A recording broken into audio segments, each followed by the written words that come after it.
29년간 몰랐던 진실 제가 직접 말씀드립니다. 제 이름은 한서준입니다. 올해 29살이고요. 사실 이 이야기를 어디서부터 시작해야 할지 정말 모르겠어요. 하지만 제가 겪은 일이 너무나 극적이고 또 누군가에게는 큰 위로나 교훈이 될 수도 있을 것 같아서 용기를 내어 처음부터 끝까지 다 말씀드리려고 합니다. 저희 집은 서울 강남에 살았어요. 그래도 제법 잘 사는 편이었거든요. 아버지 한도현이 중견 건설회사 도현건설을 운영하셨고 직원이 200명 정도 되는 회사였으니까요. 우리 형제는 셋이에요. 큰형 민호는 저보다 7살 위, 둘째 형 진호는 4살 위였죠. 큰형은 서울대 법대를 나와서 대형 로펌에서 변호사를 하고 있었고 둘째 형은 연세대 의대를 나와서 성형외과 의사로 일하고 있었어요. 그런데 저만 뭔가 달랐어요. 어릴 때부터 공부보다는 영화나 드라마에 관심이 많았거든요. 대학도 겨우 지방의 한 사립대 연극영화과를 졸업하고 시나리오 작가 일을 하면서 프리랜서로 근근히 살고 있었어요. 수입도 정말 불안정했어요. 한 달에 200만 원 벌 때도 있고 3개월 동안 수입이 전혀 없을 때도 있고 그럴 때마다 아르바이트를 해서 생활비를 벌었죠. 편의점 야간 알바, 배달 알바, 카페 알바. 정말 안 해본 일이 없어요. 원룸에 살면서 라면으로 연명하는 날이 많았는데 가족들 모임에 가면 항상 위축됐어요. 형들은 자기 성과 자랑하고 형수들은 명품 옷이나 가방, 해외여행 얘기를 하는데 저는 그냥 조용히 앉아서 듣기만 했죠. 큰 형수는 특히 저를 무시하는 투가 심했어요. 서준 씨는 언제쯤 안정된 직장을 구할 생각이에요? 아직도 그런 일 하시면서 언제까지 부모님께 손 벌릴 건가요? 이런 말들을 대놓고 하곤 했어요. 물론 어머니 앞에서는 안 했지만 저와 단둘이 있을 때는 정말 노골적이었거든요. 둘째 형수도 마찬가지였어요. 말로는 안 했지만 표정이나 태도로 다 티가 났죠. 서준아, 형수가 소개팅 주선해줄까? 이런 말을 할 때도 있었는데 그 뒤에 꼭 이런 말이 따라붙었어요. 물론 조건을 많이 바라면 안 되겠지만 그럴 때마다 정말 화가 났지만 가족이니까 참았어요. 어머니께서 속상해 하실까봐. 어머니는 늘 제게 이런 말씀을 하셨어요. 서준이 형들 좀 본받아라. 너만 뭐 하는 거냐? 내 또래들 봐라. 다들 제대로 된 직장 다니는데 언제까지 그런 일 할 거니? 철 좀 들어라.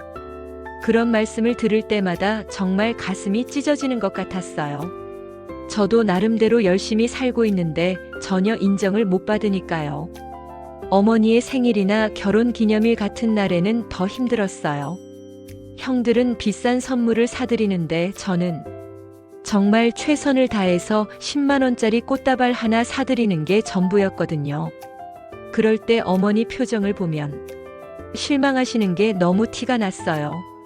물론 고맙다고는 말씀하시지만 형들이 준 선물을 받을 때와는 확연히 다른 반응이었죠. 특히 명절이나 집안 행사 때가 제일 힘들었어요. 친척들이 모이면 꼭 이런 질문을 하시거든요. 서준이는 아직도 그 일 하니? 언제 제대로 된 직업 구할 거야? 결혼은 언제 할 거니? 여자친구는 있고? 형들은 이렇게 성공했는데 너는 왜 그 모양이니? 정말 노골적으로 비교하시는 분들도 많았어요. 그럴 때마다 어머니는 저 대신 사과하시곤 했어요. 이놈이 철이 없어서 좀 더 기다려보세요. 늦둥이라 그런지 아직 철이 안 들었나 봐요. 그 말을 들을 때마다 정말 땅속으로 들어가고 싶었어요. 29살이나 된 어른이 어머니한테 변명을 들어야 하는 상황이 너무 부끄러웠거든요. 반면에 형들이 뭔가를 성취하면 온 집안이 축제 분위기였어요. 큰형이 큰 송사에서 승소했을 때는 정말 대단한 일처럼 온 가족이 모여서 축하 파티를 했어요. 비싼 한정식집을 예약해서 온 가족이 함께 식사를 하고 아버지는 큰형에게 새 차까지 사주셨거든요. 둘째 형이 의료진 표창을 받았을 때도 마찬가지였어요. 어머니는 친척들한테 전화해서 자랑하시고 큰 사진을 인화해서 거실에 걸어두시기도 했고요. 그런데 제가 시나리오 공모전에서 대상을 받았을 때는 어땠을까요? 그래, 잘했네. 이게 다였어요. 냉장고에 대충 붙여주시고 끝. 그것도 며칠 뒤에는 다른 종이에 가려져서 안 보이게 되고, 축하 파티는커녕 축하 인사조차 제대로 받지 못했어요. 그때 정말 서러웠어요. 똑같이 상을 받은 건데 왜 이렇게 차별을 하실까 싶어서. 하지만 그때는 막내라서 그런가 보다, 아니면 제가 하는 일이 좀 특이해서 가족들이 잘 이해를 못 하시는 건가 보다 했어요. 학창 시절을 돌이켜보면 그런 차이는 더욱 극명했어요. 큰형이 고등학교 때 전교 1등을 하면 어머니는 온 동네에 자랑하셨어요. 우리 민호가 또 1등 했대요. 친구들한테 전화해서 자랑하시고 이웃들한테도 말씀하시고, 둘째 형이 의대에 합격했을 때는 정말 온 집안이 난리였어요. 친척들을 다 불러서 축하 잔치를 열고 신문에 합격 소식을 내기까지 하셨거든요. 그런데 저도 나름대로 열심히 했는데 인정을 못 받았어요. 고등학교 때 전국 청소년 글짓기 대회에서 1등을 했을 때도, 대학 재학 중에 단편 소설로 신인 문학상을 받았을 때도, 졸업 작품이 지역 영화제에서 상을 받았을 때도. 그래, 잘했네. 이게 다였어요. 지금 생각해보면 정말 이상했어요. 어머니가 저를 바라보는 눈빛이 형들을 바라보는 것과는 확연히 달랐거든요. 뭐랄까, 애정은 있지만 거리감 같은 게 있었어요. 마치 진짜 내 아이가 아닌 것처럼. 그런데 아버지만은 좀 달랐어요. 형들에게는 항상 엄격하셨거든요. 성적이나 성과에 대해서 더 높은 기준을 요구하셨고, 실수하면 꾸중도 많이 하셨어요. 너희는 우리 집 장남, 차남이니까 더 잘해야 한다. 한도연의 아들이라는 이름을 걸고 사는 거니까 항상 모범이 되어야 해.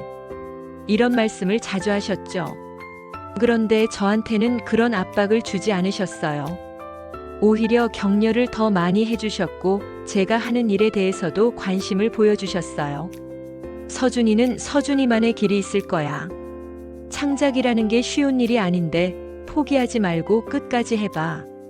내 글을 읽어보면 정말 재능이 있는 것 같아.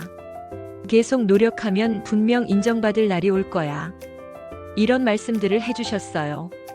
가끔씩 저를 바라보실 때 뭔가 미안해하시는 것 같은 눈빛이었어요. 그리고 다른 형들보다 저한테 용돈을 더 주시거나 혼자서 밥을 사주시기도 했고요. 서준아, 힘들지? 돈 필요하면 언제든지 말해. 내 꿈을 포기하지 말고 끝까지 해봐. 아버지가 뒤에서 지켜보고 있으니까. 지금 생각해보니 그 말 속에 깊은 뜻이 있었던 것 같아요. 그때는 단순히 제 직업이 불안정해서 걱정하시는 줄 알았는데, 아버지는 특히 제가 쓴 시나리오를 직접 읽어보시기도 했어요. 바쁜 사업 일정 중에도 시간을 내서 제 작품을 읽고 피드백을 주셨거든요. 이 부분이 정말 감동적이더라. 이런 아이디어는 어떻게 생각해낸 거니? 역시 우리 서준이 재능이 있어. 형들은 아버지가 자기 일에 대해 그렇게 자세히 물어보지 않으신다고 투덜거리기도 했어요. 아버지가 왜 서준이한테만 그렇게 관심이 많으세요? 큰형이 이런 말을 한 적도 있었거든요. 그때 아버지 대답이 지금도 기억에 남아요. 서준이는 특별한 아이니까. 그 말을 들었을 때 기분이 좋았지만 한편으로는 이상하기도 했어요. 뭐가 특별하다는 건지 몰랐거든요. 그런 아버지가 갑자기 돌아가셨어요. 작년 11월이었죠. 심장마비였어요. 정말 갑작스럽게. 그날 아침까지도 평상시와 다름없으셨어요. 아침 식사를 하시면서도 평소처럼 신문을 읽고 회사 일 얘기를 하셨거든요. 그런데 오후 2시쯤 회사에서 갑자기 쓰러지셨다는 연락이 왔어요.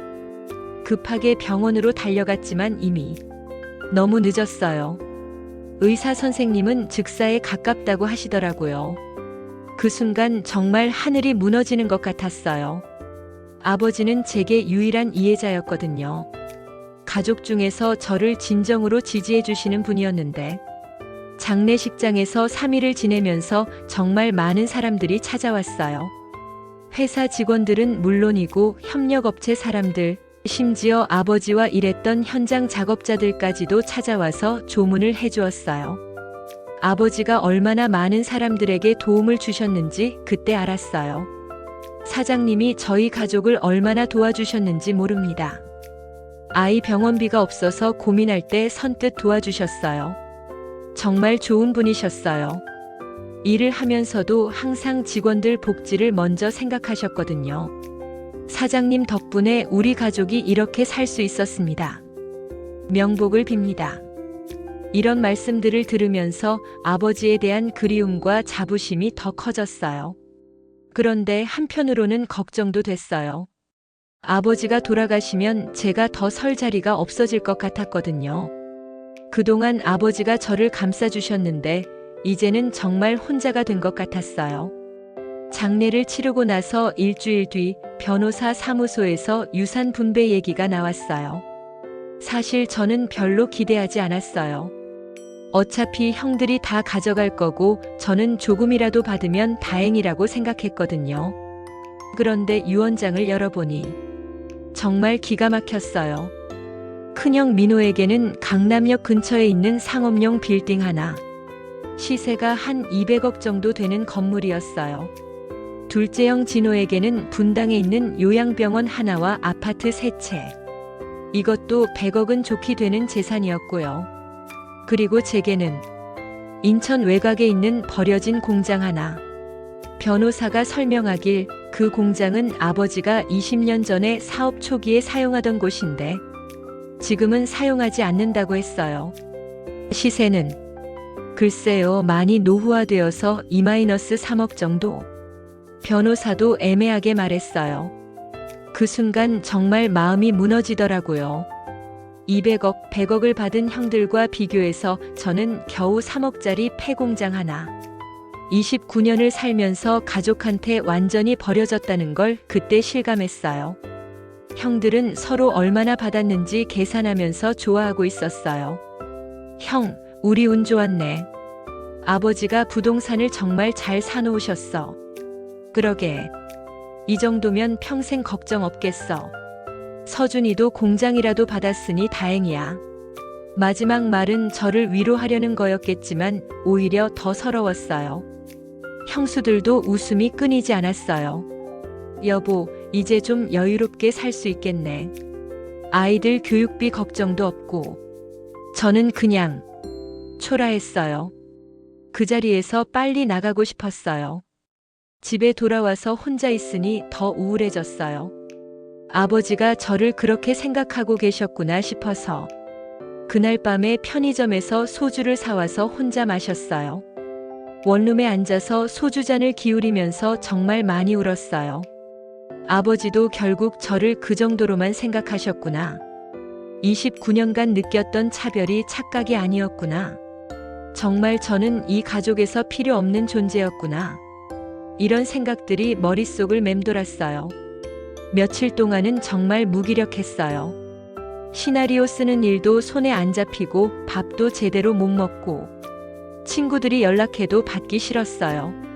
그러다가 일주일 정도 지나서 그 공장을 보러 가기로 했어요. 어쨌든 제 거니까 한 번은 봐야겠다 싶어서 인천 외곽까지 지하철과 버스를 갈아타면서 2시간 넘게 걸려서 도착했어요. 정말 외진 곳이더라고요. 공장 지대인데 대부분 문을 닫았거나 이전한 상태였어요. 아버지 공장도 마찬가지였어요.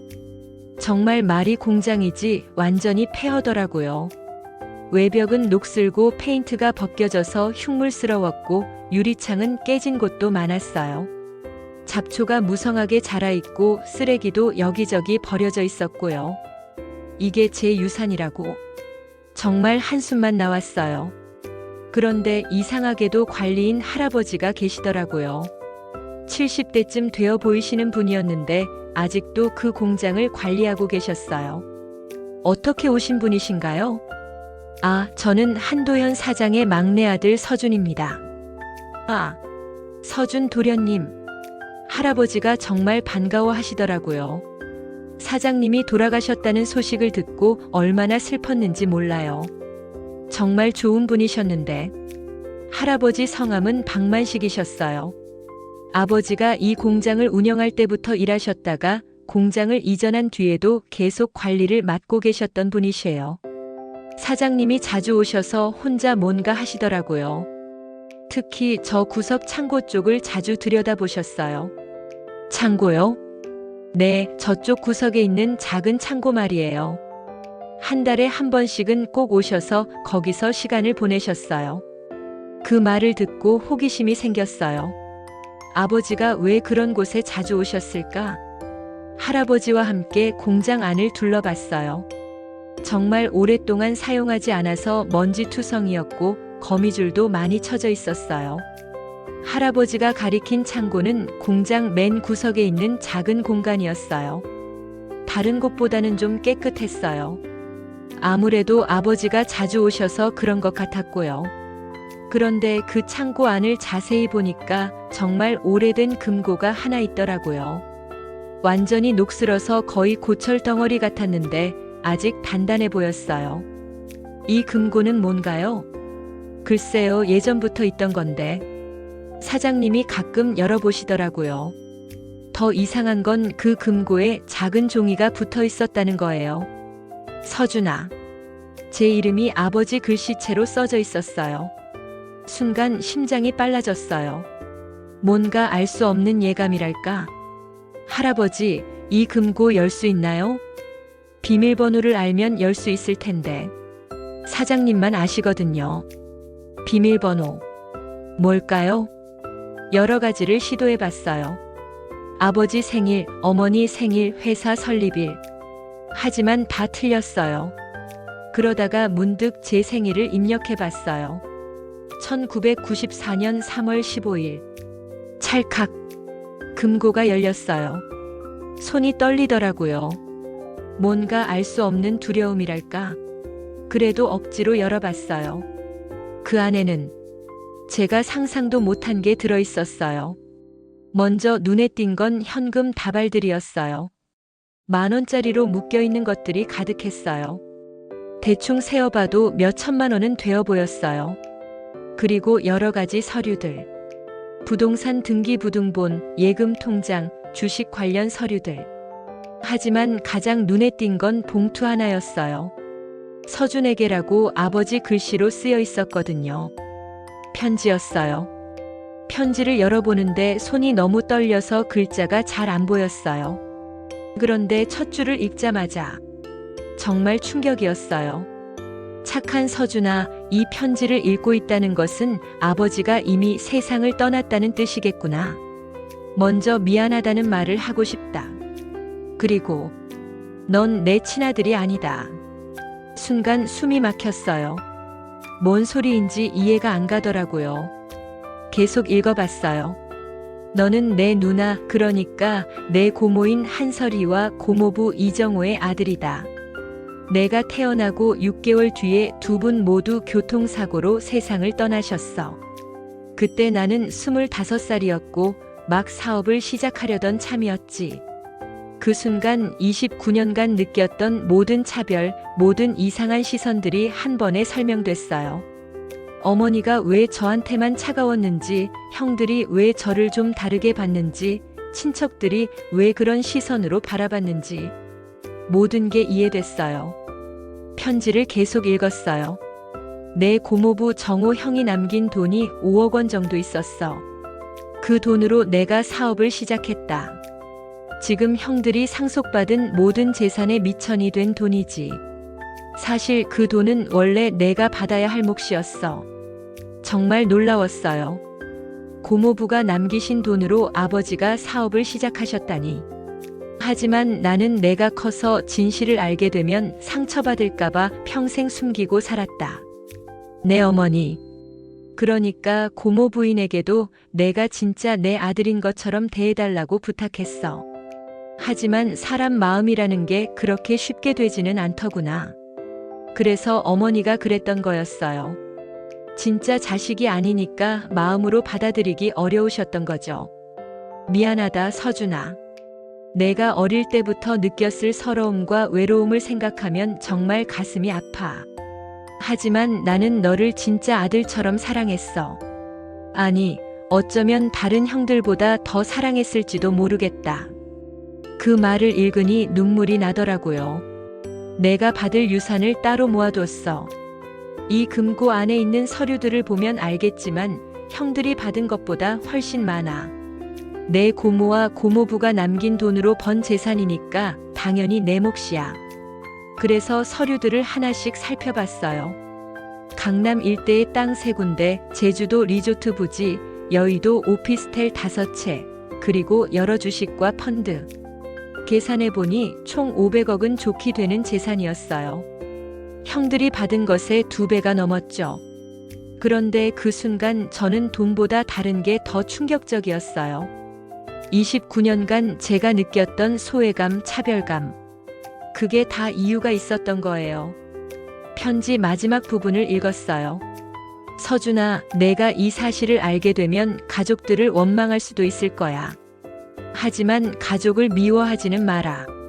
내 어머니도 형들도 나름대로는 너를 가족으로 생각하고 있어.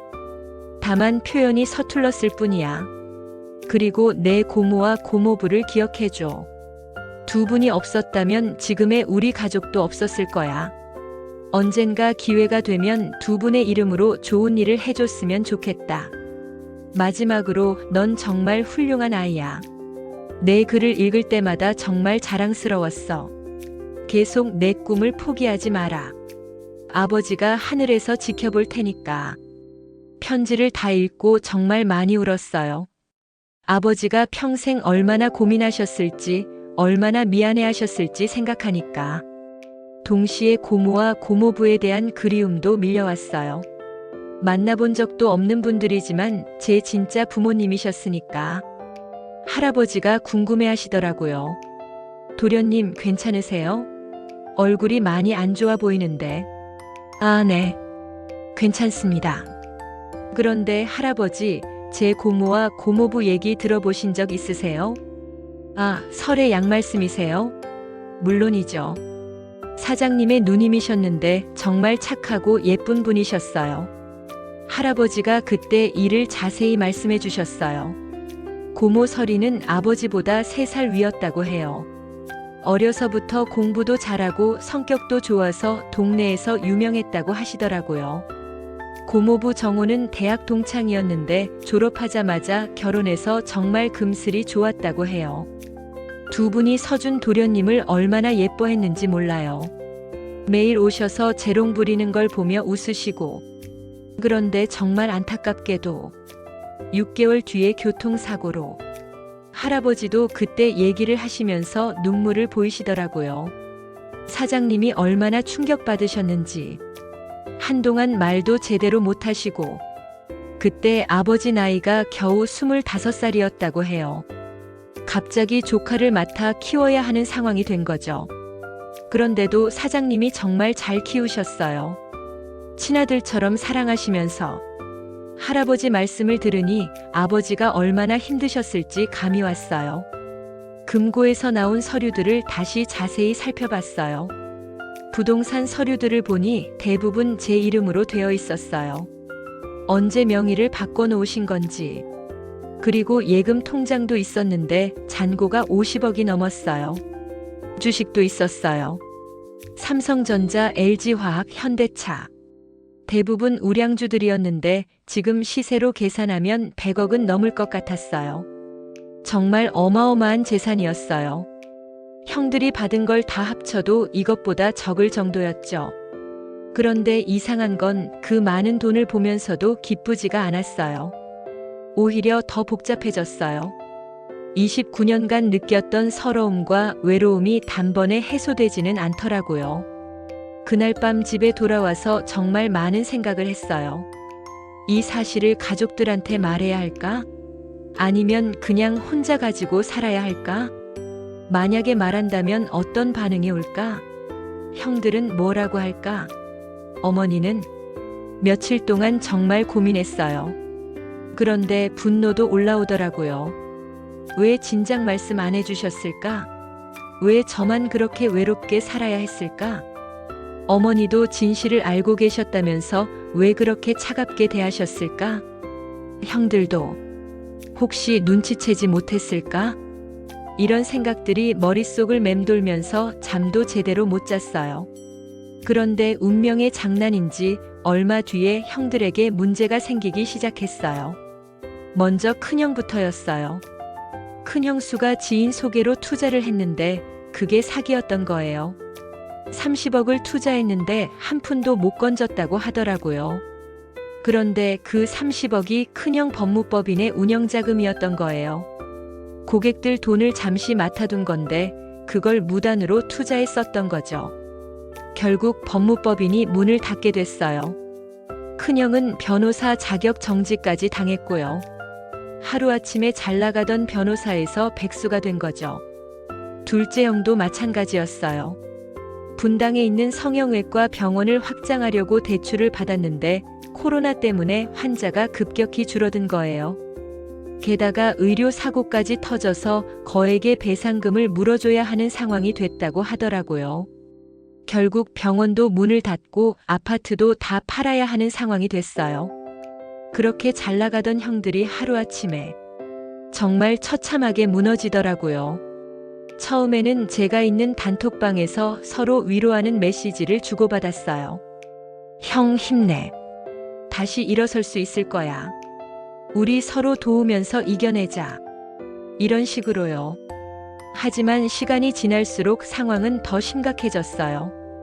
큰형은 법정에서 배상 판결까지 나와서 개인 재산까지 털어야 하는 상황이 됐고, 둘째 형은 의료진 대출까지 못 갚아서 신용불량자가 될 위기에 처했어요. 그러더니 어느 날 큰형한테서 전화가 왔어요. 서준아, 잠깐 만날 수 있을까? 목소리가 많이 힘들어 보였어요. 카페에서 만났는데 큰형의 모습이 정말 초라했어요.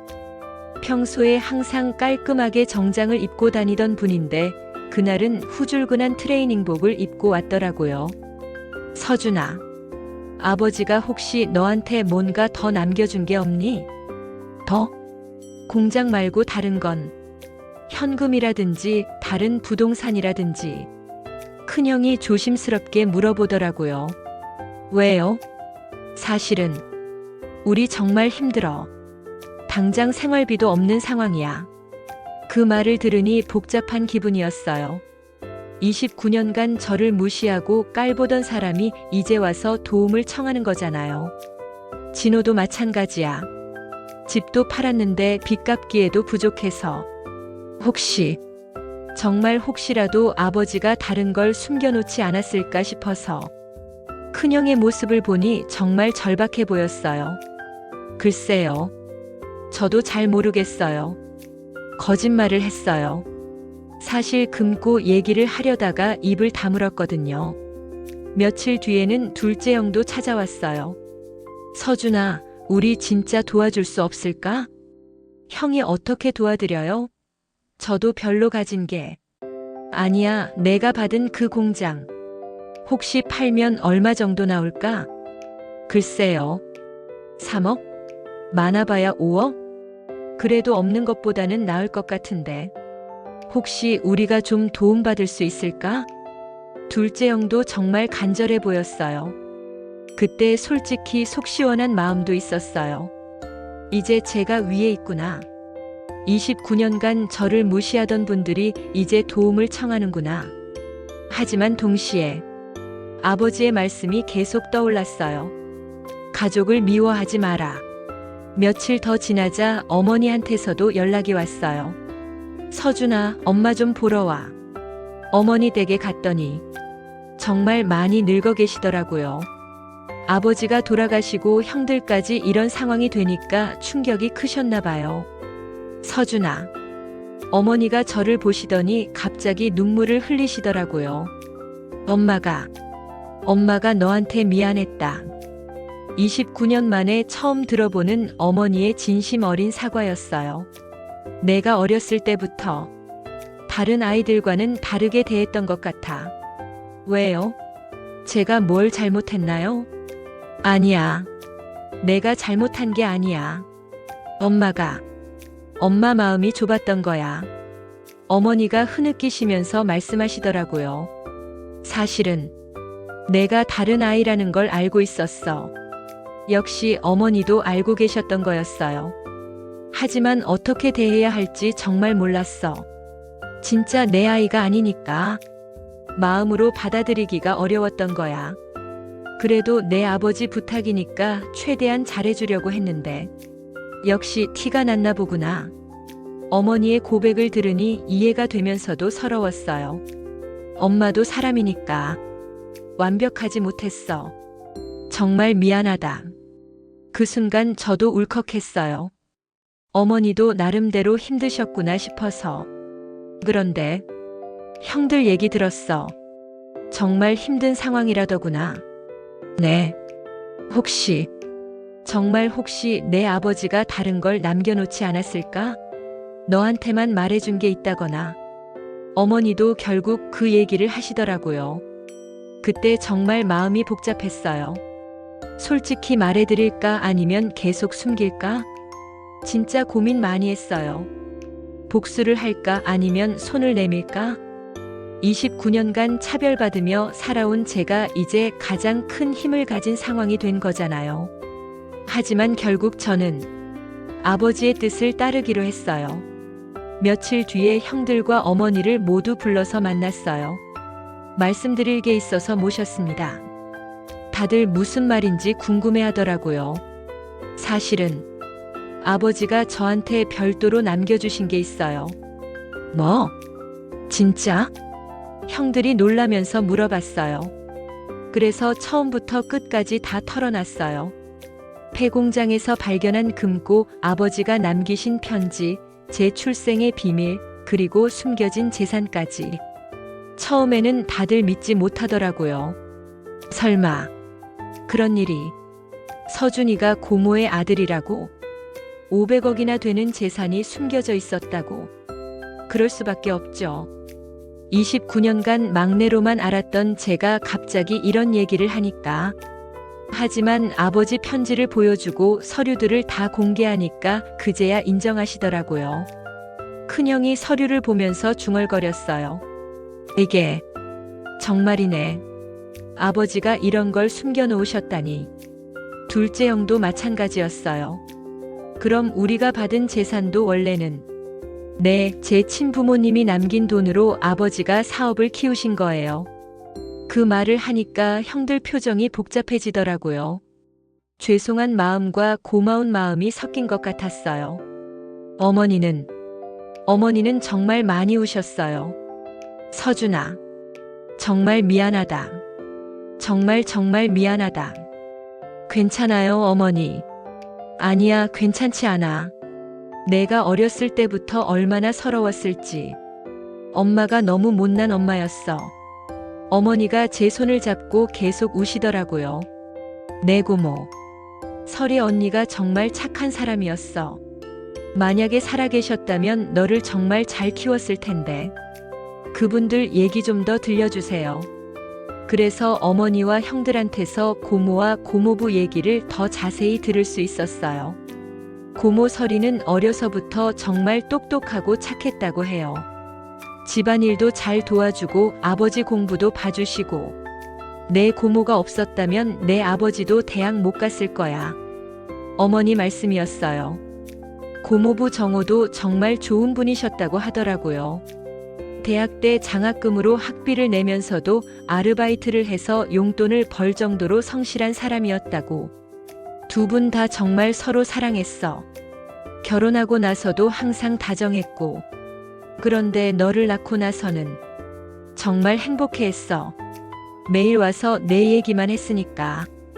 그런 분들이 교통사고로 갑자기 세상을 떠나셨다니. 정말 안타까웠어요. 그때 내 아버지가 정말 충격이 컸어. 유일한 누나를 잃었으니까. 그래도 너를 보면서 조금씩 위로를 받았던 것 같아. 누나의 흔적이니까. 어머니 말씀을 들으니 아버지 심정이 이해됐어요. 그래서 저는 결정했어요. 고모님과 고모부님의 이름으로 재단을 만들고 싶어요. 재단? 교통안전재단이요. 두 분께서 교통사고로 돌아가셨으니까 그런 사고를 예방하는 일을 하고 싶어요. 형들한테도 제안했어요. 큰형은 법률 쪽을 맡아주세요. 교통사고 피해자 법률 지원 같은 거요. 둘째 형은 의료 지원을 담당해 주시고요. 사고 피해자들 재활 치료라든지. 처음엔 다들 어리둥절해 하더니 나중에는 정말 고마워 하더라고요. 서준아, 고마워. 정말 고마워. 큰형이 제 어깨를 잡으면서 말하더라고요. 우리가 너한테 정말 못했구나. 형도 몰랐던 일이잖아요. 그래도 어쨌든 미안해. 앞으로는 진짜 형처럼 잘해줄게. 둘째 형도 마찬가지였어요. 서준이 덕분에 우리가 새로 시작할 수 있을 것 같아. 정말 고마워. 그렇게 해서 한설이 이정호 교통안전재단이 만들어졌어요. 재단 설립 준비를 하면서 정말 바빴어요. 서류 작업부터 시작해서 사무실 구하고 직원 채용하고. 큰형이 법무 쪽을 맡아서 정말 열심히 도와줬어요. 예전에 변호사로 일할 때의 경험을 살려서 꼼꼼하게 체크해주고. 둘째 형도 의료진과의 네트워크를 활용해서 재활치료 프로그램을 만드는데 큰 도움이 됐어요. 어머니도 적극적으로 도와주셨어요. 고모에 대한 죄송한 마음도 있으셨겠지만 정말 열심히 하시더라고요. 재단 개소식 날 정말 감동적이었어요. 고모님, 고모부님의 사진을 크게 확대해서 걸어두고 그 앞에서 추도사를 읽었어요. 한설의 이정호님, 비록 뵙지는 못했지만 두 분의 아들로 살아갈 수 있게 해주셨고 이렇게 좋은 일을 할 수 있는 기회를 주셔서 감사합니다. 추도사를 읽는데 눈물이 멈추지 않더라고요. 그 자리에 선 가족들도 모두 울고 있었어요. 어머니는 고모 사진을 보시면서 계속 중얼거리셨어요. 언니 미안해. 정말 미안해. 형들도 눈물을 글썽이면서 조용히 서 있었고요. 29년 만에 처음으로 우리가 진짜 가족이 된 것 같았어요. 개소식에는 정말 많은 사람들이 왔어요. 아버지와 인연이 있던 분들, 교통사고 유가족들, 시민단체 관계자들. 다들 재단의 취지에 공감해 주시고 응원해 주셨어요. 이런 재단이 있어서 정말 다행입니다. 교통사고로 가족을 잃은 입장에서 정말 감사한 일이네요. 앞으로 많은 도움이 될 것 같습니다. 이런 말씀들을 들으니 정말 뿌듯했어요. 재단이 본격적으로 운영되기 시작하면서 저희 가족 관계도 완전히 바뀌었어요. 형들이 저를 대하는 태도가 180도 달라졌어요. 예전처럼 무시하거나 깔보는 기색이 전혀 없어졌죠. 서준아, 이번 주말에 우리 집에 놀러와. 애들도 삼촌 보고 싶어 한다. 큰형이 이런 말을 하는 걸 29년 만에 처음 들었어요. 형수들도 마찬가지였어요. 예전에는 무시하던 분들이 이제는 정말 친절하게 대해주시더라고요. 서준 씨 덕분에 저희가 다시 일어설 수 있었어요. 정말 고마워요. 앞으로 진짜 가족처럼 지내요. 어머니는 정말 많이 달라지셨어요. 제가 재단에서 일하는 모습을 보시면서 정말 자랑스러워 하시더라고요. 우리 서준이가 이렇게 훌륭한 일을 하고 있다니. 정말 대견해. 친구들한테도 자랑하시고 이웃들한테도 말씀하시고 29년 만에 처음으로 어머니가 저를 진심으로 자랑스러워 하시는 것 같았어요. 명절이나 집안 행사도 완전히 달라졌어요. 예전에는 저만 소외되는 느낌이었는데 이제는 오히려 제가 중심이 되는 경우가 많았어요. 친척들도 태도가 확 바뀌었어요. 서준이가 이런 훌륭한 일을 하고 있다면서 정말 대단하네. 재단 일은 어떻게 되어가니? 사회에 정말 도움이 되는 일이구나. 예전에 저를 무시하던 분들이 이제는 오히려 존경하는 눈빛으로 바라봐 주시더라고요. 재단 일도 정말 보람찼어요. 교통사고 피해자들을 도와주면서 정말 많은 감사 인사를 받았어요. 재단 덕분에 법률 비용 걱정 없이 소송할 수 있었어요. 재활 치료 지원해 주셔서 남편이 다시 걸을 수 있게 됐어요. 아이 치료비 때문에 고민이었는데 정말 큰 도움이 됐습니다. 이런 말씀들을 들을 때마다 고모와 고모부가 정말 좋은 일을 하고 계신다는 생각이 들었어요. 그리고 무엇보다 저 자신이 달라졌어요. 29년간 느꼈던 열등감이나 위축감이 완전히 사라졌어요. 더 이상 누군가의 그림자가 아니라 온전한 저 자신으로 살아가고 있었거든요. 시나리오 작가로서의 일도 더 당당해졌어요. 재단 일을 소재로 한 드라마 시나리오를 써서 공모전에서 대상을 받기도 했고요. 이번에는 가족들이 정말 크게 축하해줬어요. 우리 서준이 정말 대단해. 이런 의미 있는 이야기를 시나리오로 만드다니 역시 재능이 있어. 어머니가 상장을 받아서 거실에 크게 걸어두시기까지 했어요. 연애도 했어요. 재단에서 자원봉사를 하던 김소영이라는 분과 만나게 됐는데 정말 착하고 따뜻한 사람이었어요. 교통사고로 아버지를 잃은 경험이 있어서 재단 일에 더욱 열심이었고 저의 상황도 잘 이해해줬어요. 서준 씨가 하는 일이 정말 의미 있는 것 같아요. 많은 사람들에게 도움이 되고 있잖아요. 소영이와 사귀면서 정말 행복했어요. 29년 만에 처음으로 누군가에게 당당하게 사랑받는 기분이었거든요. 가족들도 소영이를 정말 좋아했어요. 서준이 여자친구 정말 괜찮은 것 같아. 착하고 예쁘고 우리 서준이한테 딱 어울려. 어머니는 벌써 결혼 얘기까지 하시더라고요. 언제 결혼할 거니? 엄마가 준비 좀 도와줄까? 이런 말씀을 들을 때마다 정말 신기했어요. 29년간 한 번도 들어보지 못한 말이었거든요. 재단이 설립된 지 1년 정도 지났을 때 큰 변화가 있었어요. 정부에서 저희 재단의 활동을 인정해서 공식적인 지원을 해주기로 한 거예요. 한설에 이정호 교통안전재단이 지난 1년간 보여준 성과와 사회적 기여도를 높이 평가합니다. 장관이 직접 표창까지 해주시더라고요. 그 자리에서 제가 대표로 감사 인사를 했는데 정말 뿌듯했어요. 고인이 되신 한설에 이정호 두 분과 저희를 믿고 지원해주신 모든 분들께 감사드립니다. 앞으로도 교통사고 피해자들을 위해 최선을 다하겠습니다. 그 자리에 온 가족이 다 참석했어요. 어머니, 형들, 형수들, 조카들까지. 다들 저를 정말 자랑스럽게 바라봐 주었어요. 시상식 끝나고 가족 모임을 가졌는데 큰형이 이런 말을 하더라고요.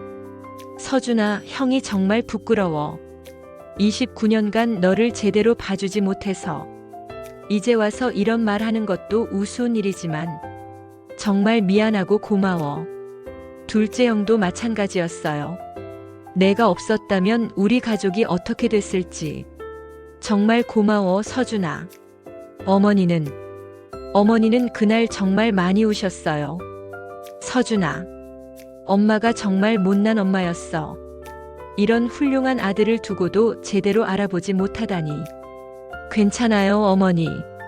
이제 다 지난 일이에요. 아니야, 괜찮지 않아.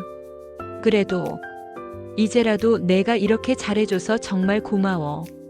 그날 밤 집에 돌아와서 아버지와 고모부 사진 앞에서 감사 인사를 드렸어요.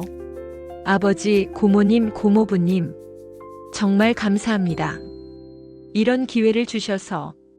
그리고 지금은 정말 행복해요. 재단 일도 잘 되고 있고 가족들과의 관계도 완전히 회복됐어요. 형들은 이제 저를 정말 친동생처럼 대해줘요. 무슨 일이 있으면 제일 먼저 저한테 상의하고 조카들도 삼촌을 정말 좋아해요. 어머니도 저한테 정말 따뜻하게 대해주세요. 우리 서준이가 이렇게 훌륭하게 자랐는데 엄마가 얼마나 자랑스러운지 몰라. 이런 말씀을 하실 때마다 정말 감동이에요. 무엇보다 저 자신이 완전히 달라졌어요.